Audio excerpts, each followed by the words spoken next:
Hello, YouTubers. Grumpy Old Man here. I'm in the back garden of the Arch Druid of Avebury, who isn't able to join us at the moment. Um, but we have another ancient fellow like ourselves, Gordon. Gordon's going to talk to us about the use of the light spear at the summer solstice and the winter solstice, because I'm looking at incorporating the same kind of thing in my own grove at home. So, Gordon, tell us about the light spear. Well, basically, this particular ritual was given to me by a very old traditional witch a long time ago, when not long after I first moved here to Avebury. Uh, How long um, have you lived here? I've actually lived in the centre of the circle for 24 years. Cool. And I sort of slowly encircled the site and came in. It the site draws you in. If it wants you, it pulls you in. It makes the place available. Um, that and she said that this was something that they'd done in their coven for a long time. It was a ritual that the men in the coven did. Um, and what you did was you had a light spear with a crystal on it, and so at dawn, the sunrise for the summer solstice, you would go out and you would take the light spear and you would stand there and hold it towards the rising sun at your spot where you did the sunrise. Yes. And then each of the men in the group would take it and walk it around the site and take it round.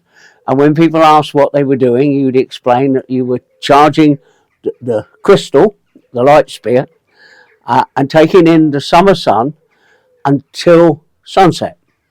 And at sunset, we have a spot here that marks the winter solstice and the summer solstice. Summer solstice sunset, the shadows of the stones make a straight line. Winter solstice, the sun rises on that line of stones. It's the only time in the year it rises past that line of stones. So it's part of the time clock. Yes. So we go there on summer solstice evening as the sun's going down, and we cover over the crystal and tie it. Now I'm fortunate because I live right on the edge of the sun circle. The sun circle actually, we're lucky here, we're in the sun circle. Part of my garden is on the sun. My bed is not quite in the sun circle, but it's on the edge of the sun circle. So we take the light spear and it then goes above my window in on the edge of the sun circle, and it stays there until the winter solstice morning. And on the winter solstice morning, we watch the sun coming up. Hopefully, it comes up in the alignment, and we watch it come up. And when we watch it come up, we uncover the light spear to release the energy of the full summer sun to bring the sun back for the year. That Cool. just just a piece of doing things that sort of fit in with the.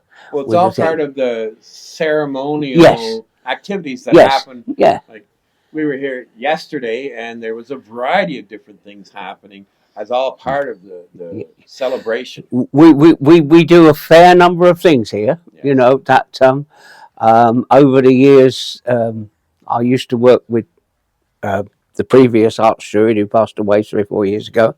From the first day I met him, the first day I came here, we didn't always agree, but we were mates for all the time, and we would be out together. And we do sunrises and sunsets. We honoured Imbolc, where we go at midnight and bring the light in from the north, to welcome Imbolc. We do the spring equinox, where he would stand out there for 12 hours and allow people to come and talk to him. We would cover all the different ways that you work out when the equinox is, because there's so many arguments about what it would be. We basically made ourselves there for people when they turned up. Then Beltane, we have a maypole in the morning the gentlemen paint their faces in my back garden, and the ladies go next door and put flowers in their hair and drink a Maybole. The ladies go out into the moon circle to wash their faces in the dew, which is an old traditional custom. The gentlemen go out there and hide, and when they come out, we play kiss chase. And then we pick the maypole up from the house, and we take it round, and the Druid will have been out calling up the sun. And when he's done the three call-ups for the sun, we set the maypole up, and the ladies dance a maypole. And we just invent a new dance every year. That's the way to do it. And then that tie goes back into my garden for a week, and then at the end of the week, it goes into the roof of my garage, which is in the sun circle, and it stays there until Beltane Eve. So we do a magical tie of the ribbons. And whatever happens, however disorientated it is, that's the tie for the year. And then on Beltane Eve, myself and several of the gentlemen iron the ribbons, so the ladies have nice neat ribbons for the following morning. Once we've done the maypole, we go over to the pub, because there's a well in the pub. The Red Lion Pub in Avebury is, look it up. My favorite seat is the well top is a glass, and I like sitting. Countless times I come and sit there. Enjoy the pub. Well, we bless the water. We dress the well and do a little ritual.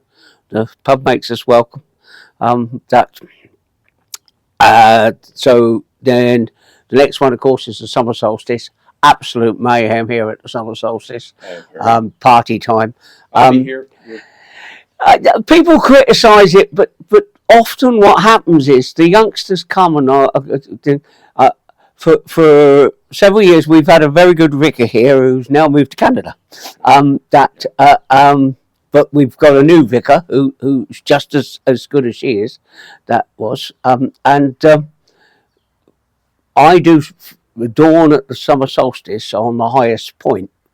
The first place you'll see the sun. And traditionally, for the last 8 or 9 years, we've done it with the vicar. And Lucifer calls in the light, and then lights a candle for the vicar. We then go round and join the Druid for a circle with all the people that we can pull together, and then we take the candle to the church and light the candles in the church from carry the flame, from the first light of the summer. Often part of the ceremony. Now, I haven't done it with the new vicar yet, so I don't know what we'll do. He may want to do slightly different, but what we do in that process is that the old vicar would always say, "I give you the risen sun," and I say, "I give you the rising sun." Because they are the two same things, Absolutely. Aren't they? Yeah. Yes. No, that. So then the next one we do is Lammas, and that's very much the Druid's prerogative. And he leads a procession to Silbury, and we take the first of the barley, and we make cakes with the first of the barley, and then we take them to the top of Silbury Hill and make an offering for a good harvest. Because the difference between us and one of the places we are different from us and the Christians, we make an offering for a good harvest at the beginning, and they say a thank you at the end, assuming that they're going to get a good harvest. But whereas we think it's best to make our offering first and give the best to the first. Okay, the seasons are a little different for me. So you're harvesting barley August 1st, basically. When do you... Round here, at the moment now, the first harvest of barley would more likely be first or second week of July. Oh. Everything's gone. Okay. Because of the modern sprays and everything and the planting things, it all grows quicker. Well, it doesn't grow as high, that it ripens quicker. I think it depends on the moon, to be honest with you. Now, nowadays they call it biodynamic farming. My grandfather just called it farming. That's right. You plant by the tide of the moon and you harvest by the tide of the moon. And they all try to get going, and I can almost guarantee you that the first time they're successful at harvesting and getting the crop in without having to spend a fortune on dryers and all sorts of things, it will be at the full moon. And it could sometimes be the full moon before the 1st of August, and sometimes the full moon afterwards. But when the moon's full is when you should be harvesting the barley. Unfortunately, of course, they've got so much of it to harvest that they just have to go at it. The machines just come and suck it away. See, for us, crops don't go in until, there's a saying about farmers have to have everything in by the 15th of June. Yeah. Because at home right now the ground's still frozen, and when I left there was 2 feet of snow. The long weekend in May, which is Queen Victoria's birthday, the 24th. That's when you start putting things in the ground, because it really comes down to the temperature of the soil. It's so much different here. Most of ours is planted as they finish the harvest. Yes. And winter wheat will do that as well. But you could get a couple of crops then. They've been trying that, but it's not so successful. And it ruins the land. You're taking too much out. Basically, they plant the barley. You have the winter barley and the spring barley. And they've always planted the spring barley sort of February time. As soon as the weather gets a bit better, they plant. As soon as they can get on the fields, because traditionally, one of the things we do here is we have a wassout and a plough blessing. Yes. And that traditionally you started ploughing 12th night. Oh, okay. That in this country, because you ploughed and then the frost broke the soil down. That's right, broke it down. Yeah. That was the tradition. Nowadays, of course, that they've got machines that can cope with all sorts of things, but they still do. It depends how well they've done at planting the winter barley. Now, if it's been a good autumn and it's been dry and they've been able to get on the fields, they'll get as much in as they can. Yes. But of course, March, February, March, that they're trying to plant the corn, the sweet corn type stuff. It's not sweet corn, but it's corn. It's called. Around where I live, it's corn and soybean. Yeah, as far as the eye can see. That's because that growing cycle they harvest that sort of October. That's one of the last things they harvest on a rotation. Right. Yeah, we've talked in a grow. We're thinking of this year is putting in a patch of heritage wheat to do the same because we have an outdoor bread oven that we built. Yeah. So the idea is to make a loaf to use in one of our rituals. Yeah, one of the groups I've worked with in the past used to do that. They used to have a big camp end of August. And when they had the big camp at the end of August, they would.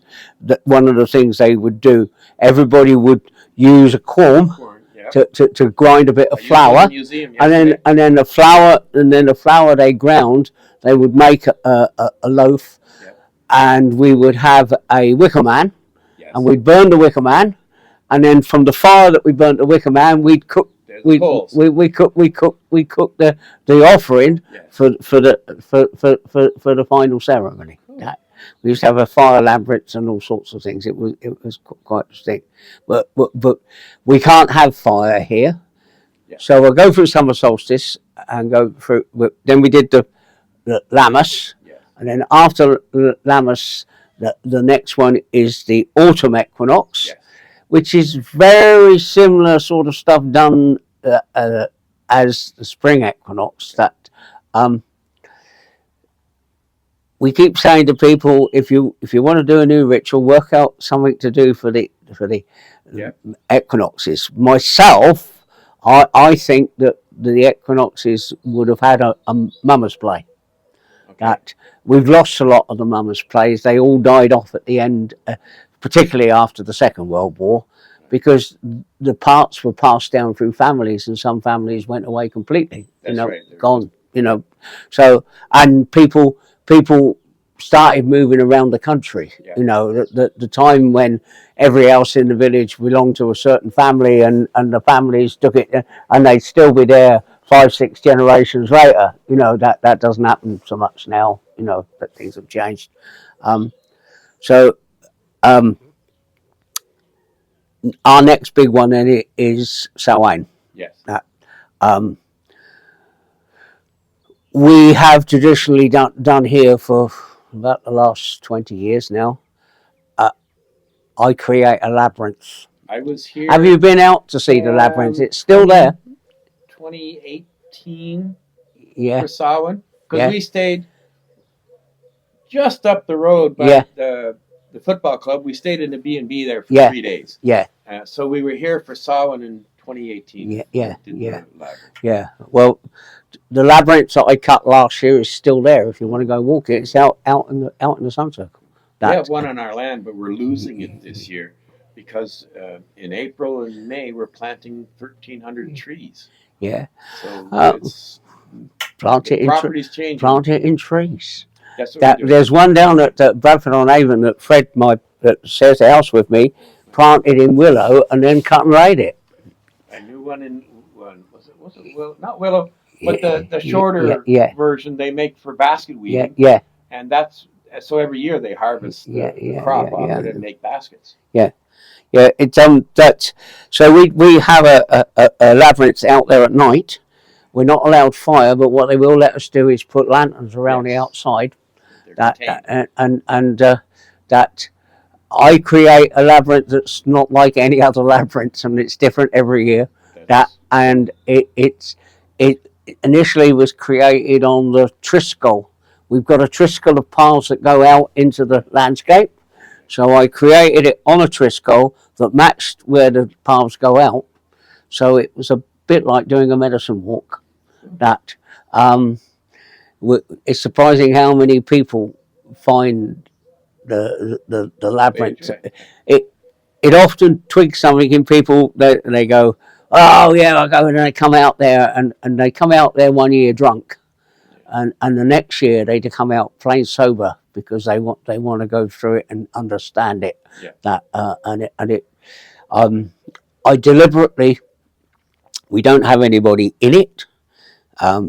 You go in. We deliberately create it so you go in and come out without coming back on yourself, so you don't meet anybody else. That it's a one way. That sometimes out is further than in. I just change it around. I try to change it so that nobody actually knows the path through the labyrinths. So you have to. And when it's dark like it is, you just have to put your feet. The way we do it, that if it's not able to be seen, we put flour on the ridges. Though last year we didn't have to. And you say to people, they go from the outside. We can't see it. How are we going to go through it?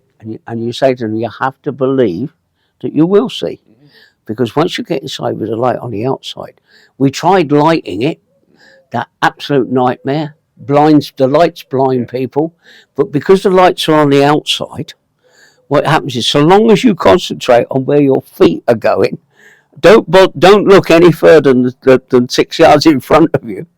That you'll follow that labyrinth right the way through, come out the other side. You just have to trust. And it's a way of making them concentrate their mind, forget about anything else. I always joke with them. I say, if you meet somebody coming the other way, assume they've made a mistake. You're not. If you meet 2 or 3 people coming the other side, then you better follow them because you've probably made a mistake. But it's. I hope I get to see it someday. Yeah. Well, you're welcome to go out and walk it. A circle of scares. We have 19 acres of land. It's forest. It used to be a farm. Yeah. And like the Stations of the Cross, we do different stations. Yeah. where we scare the children and of course give them sugar. Yeah. And then when it's all done, we sit around the fire and tell We stories. stopped doing the scaring bit. We used to do the scary bit. I, basically I create it so that people can do what they want with it. Yes. And they can talk to whoever they want when they get in the middle. Yes. That some of them will work with different entities and That's things, right. and I like to keep other people. We found the problem was when we put waylays in it, and we put people in the middle, and that number one, the person in the middle knew some of the people that were coming in. Yeah. So when they soothsayed for them, that they can't help but use the knowledge they know of the person. Yeah. Whereas if they go in and they get there to the candle in the middle, there's a candle in the middle, Yeah.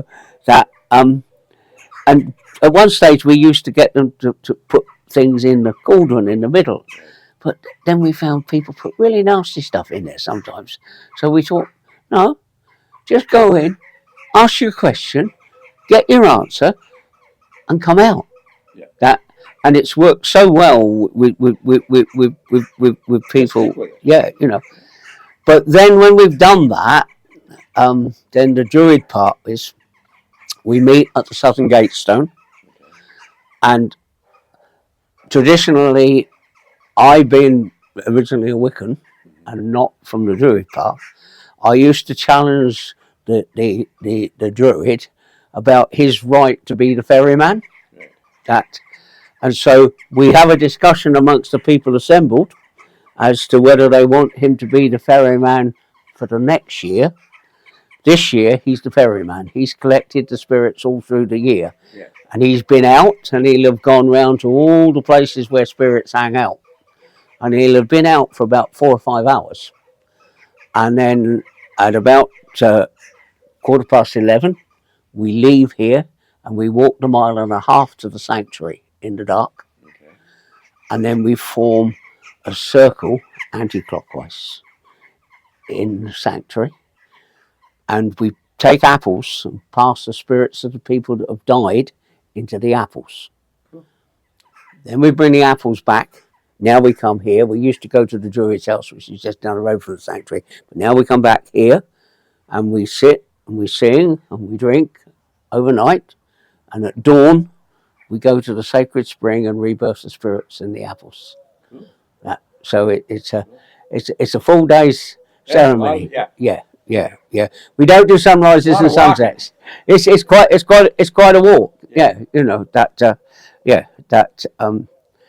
I'm hoping that I may be able to do it one more time this year. My legs are giving out, but I've not done bad. I've actually done that walk now for 25 years. So yesterday I walked 1/4 segment, and I knew from previous experience, okay, that'll be enough. I'll need a seat once I get to the Got to the top stairs. I couldn't wait. I see a cement pillar. I'm going to go down and sit on it. And then of course the last one is the winter solstice. Yes. And we do the sunrise for the winter solstice, and we uncover the light spear. And then we all go and join Hank in his circle, because there's 2 circles going on at that time. Mine's quite a small one, where sometimes it gets bigger, and sometimes it depends on people. Some people like to bring back the sun. They feel that they need to bring back because they've had a bad year or something. Well, they have their own reasons. Yeah. But then we all go and join the Druid and we form. And sometimes we can have up to 300 people here for the winter solstice.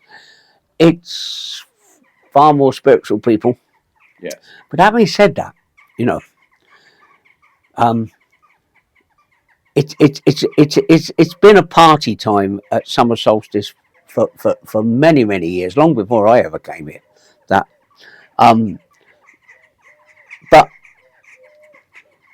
over the last few years, it changed slightly, because it was one day with the vicar on the sunrise, and there was this very drunk young man. Well, he may not have been drunk. He may have taken some other stuff as well. He was intoxicated somehow. Yeah. He was here. And he suddenly he came up, and I'm standing there in all my robes, Yeah. and the vicar in her stuff, and several, quite a few of the Christians join us, Mm-hmm. and they were all standing there, and he came in, there's something wrong here. And his mates were going, no, everything's all right. No. No, he said, no, he said. And he pointed at me and he said, he's not here to get off his head on drugs and drink. He said, we come here to get off our heads on drugs and drink. He said, he's not here. He said, the vicar's not here. And that lovely old lady, she's not here to get off her head and drugs and drinks. There's got to be more to this summer solstice Yeah. than we know. That, and all that day, people kept asking me to tell them about the summer solstice. The next year, they all turned up with headdresses on, and the girls had painted, and the boys had painted their faces and stuff, and they were all telling all their mates, don't get too drunk, because we got to see the sun. Have a drink once the sun's come up, because we got to go round there with the Druid and the vicar to watch the sun, because that's what the solstice is about, watching the sun come up. So although they're coming and they're having a drink and they're getting the thing and they're partying a bit and they're playing music, they've actually learned now that the solstice is about the sun. Yeah. And it's important because it's the longest day, shortest night, and all, that. So some of them won't learn any more about the solstice than that. But what happens is the drunk lad comes here frequently. He doesn't drink anymore, doesn't take drugs anymore, and he's got a spiritual life now. And he goes around telling them all, don't get drunk, So that sometimes we have. It changed one life. Yeah, and we have to accept that some people's spiritualities maybe they're not as full blooded as we are. Not as refined. Yeah, but if they've got any spirituality, that should be encouraged. It's their first steps. And it takes years. Yeah. Absolutely. I was in my 40s before I found any sort of thing. I was convinced that I was an atheist, but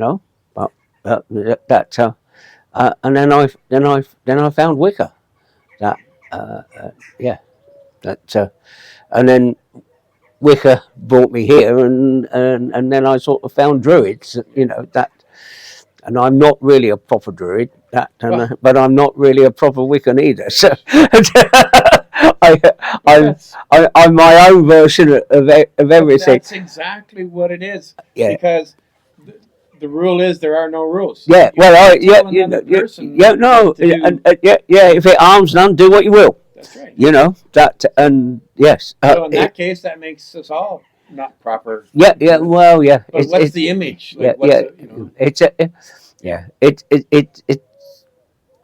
We're still. I feel honoured the fact that I cast amongst my personal friends, people of the Church of England, people of the Catholic faith, and bishops of things regard me as personal acquaintances and friends, and talk to me on a personal basis. And I think to get to that point, that that's it's all about respect. It's an honour. It's an honour. Absolutely. I do get upset with them with all their fancy titles.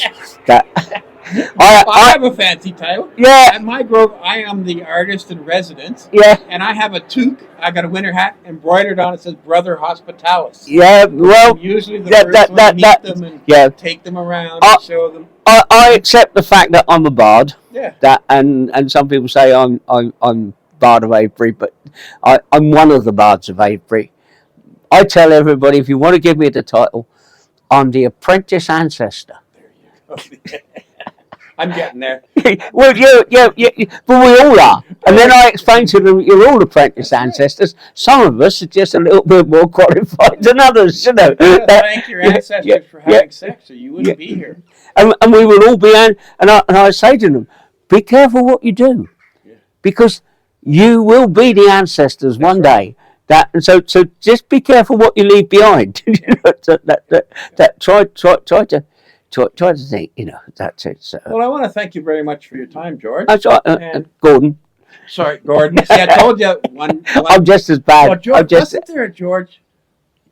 What was the name of the fellow who played the guitar who wore the white Jim. robe? Jim. I'll see. Close. Not Jim. George. Kinda. You got the right initial. He did a song that I didn't get recorded about a magical hair, and I've asked Hank to get him to sit down in front of a camera and record it, because hairs are the motif of what Thornhaven has. Our logo we use there. I think he's got a CD out. Cool. Whether that's on it or not, I don't know. But he writes some beautiful songs. That I got the second one. I didn't catch the first one. So, that he lived with me for a year and a bit here in Avebury. That when he first come here. Well, there's so much to learn. He was just off of drugs. And we turned his life around. And now he's giving back. Absolutely. Now he's giving back. Great performance. He brought the casting the Arwen on people back. Okay. We used to do it. Yep. 25, 26 years ago. And then at some point or other, the people that run changed, and they stopped doing it. Yeah. And he's brought it back, and people experience it. You know that the Arwen we did on the Goddess, the God Walk, was that quite a cracker. And I participated on that too. I try and say I'm a bard.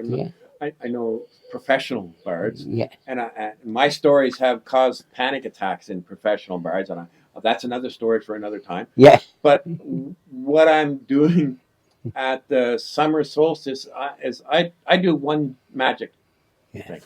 I have recreated the classic magic trick of sawing a woman in two parts. Yeah. I do it with a chainsaw. Yeah. And a table. No box.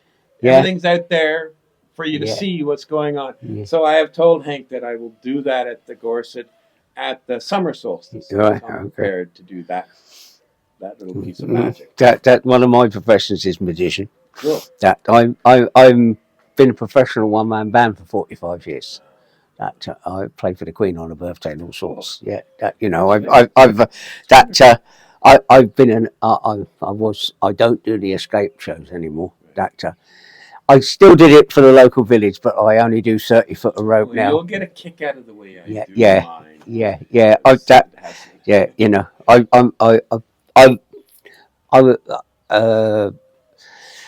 I called myself a street entertainer, but most of my work in my latter years was done in the big hotels up in London. You know I'm an entertainer. But that helps with the bard, and it helps. You know, it helps with when you need to draw a crowd for the circles. When I did my first bard, I took out my baran and I said I'm going to tell a story and beat my own drum. And I beat my drum and I forgot the story. Yeah. Just because I'm like, what am I doing here? Yeah. You know. And I went and sat. I don't know if you were about when we were over the pub singing after them. No, I missed that. I had to go back. Anyway, what I'm going to do is pause at this point and say thank you very much for watching us. Yep. And it's supposed to stop. Subscribe, like, and if you don't like, tell me about it.